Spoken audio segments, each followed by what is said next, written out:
Assalamualaikum warahmatullahi wabarakatuh.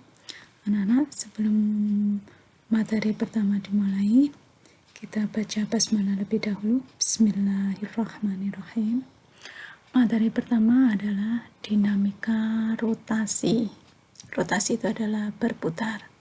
Yang kita pelajari di dinamika rotasi, yang pertama adalah momen gaya, yang kedua adalah momen inersia, yang ketiga adalah keseimbangan benda tegar, dan terakhir adalah titik berat. Ada sebuah gambar. Di sini ada sepeda until ini ya, dikendarai oleh banyak orang.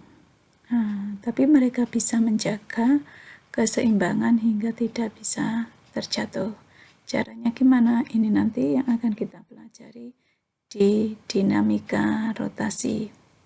Oke, kita ke momen gaya atau torsi, atau simbolnya seperti ini kayak huruf T kecil. Ini dibaca tau. Momen gaya atau torsi adalah gaya yang menyebabkan benda berotasi atau berputar. Didefinisikan sebagai hasil kali gaya dan lengan gaya.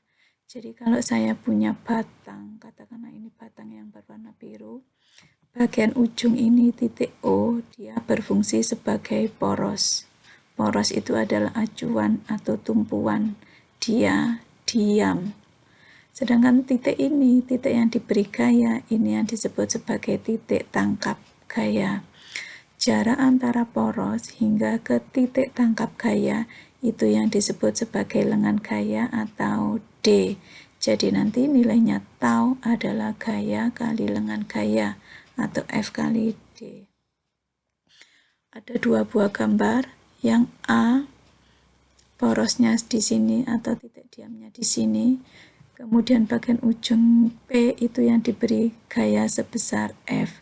Yang terjadi apa kalau batang OP ini diberi gaya di titik P, sedangkan titik O-nya ini adalah diam, maka yang terjadi adalah titik P akan bergerak ke bawah, berlawanan jarum jam. Jadi nanti nilai momen gayanya adalah negatif. Gambar yang B yang kedua, titik O itu adalah yang diam, sedangkan titik P yang diberi gaya sebesar F.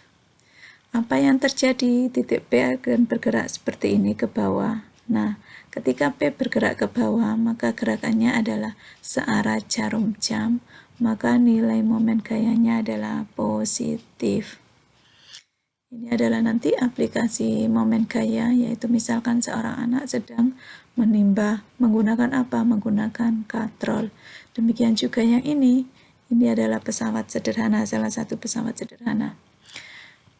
Oke, bagaimana jika gaya yang bekerja itu membentuk sudut seperti ini? Dia akan membentuk sudut sebesar alfa, maka nilai tau atau momen gayanya nanti dikalikan dengan sin alfa. Jadi kalian harus hafal trigonometrinya. Oke, lanjut. Nah, jika kasusnya ada beberapa gaya, misalkan ada 3 gaya, maka tau total nanti tau 1, tau 2 ditambah tau 3 sampai sejumlah gaya. Contoh soal, sebuah gaya 50 Newton bekerja pada batang yang panjangnya 2 meter. Tentukan momen gaya dan arah putarannya jika poros putar di titik A dan poros putar di titik B. Gambarnya seperti ini. Gambarnya ada batang, ini adalah titik A, kemudian ini titik B. Yang bagian A, ketika A ini adalah berfungsi sebagai poros, berarti diam.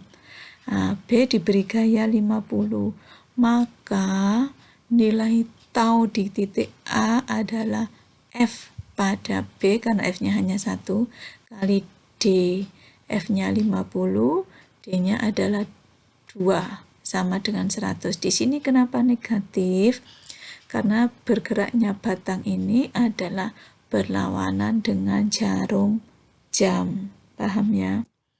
Yang kedua, porosnya ganti. Porosnya bukan di titik A, tapi di titik B.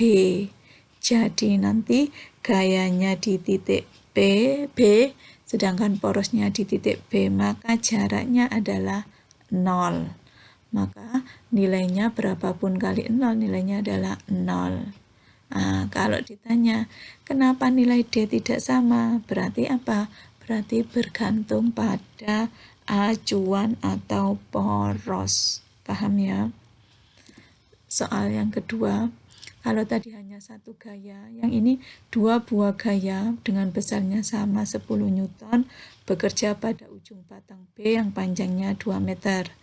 Tentukan momen gaya jika A torsinya pada poros A dan B adalah pada poros B. Ini gambarnya ya, ini batang batang AB, sekarang porosnya di titik A. Kalau porosnya di titik A, berarti nanti tetap ada dua momen gaya di titik A dan momen gaya di titik B. Momen gaya di titik A, F1 kali D1. Artinya kalau porosnya A sedangkan gayanya di titik A, maka D-nya adalah 0. 0 kali berapapun hasilnya adalah 0. Kemudian yang kedua, F2 kali D2. F2-nya adalah 10, D2-nya adalah 2 meter. Berarti 10 kali 2. Arahnya kemana? Arahnya ke atas atau berlawanan jarum jam. Paham ya? Yang kedua, yang B. Yang B torsi ketika porosnya adalah titik B. Ketika titik B sama dengan yang tadi ada dua momen gaya di titik A dan momen gaya di titik B. F1 D1 min F2 kali D2. F1 nilainya 10, jarak dari A ke B nilainya 2, sedangkan yang ini tahu di titik B nilai F2-nya ada tapi jaraknya 0. Sama dengan yang tadi. Kenapa 0? Porosnya di B, gayanya di B, jadi jaraknya 0. Nilainya adalah 20.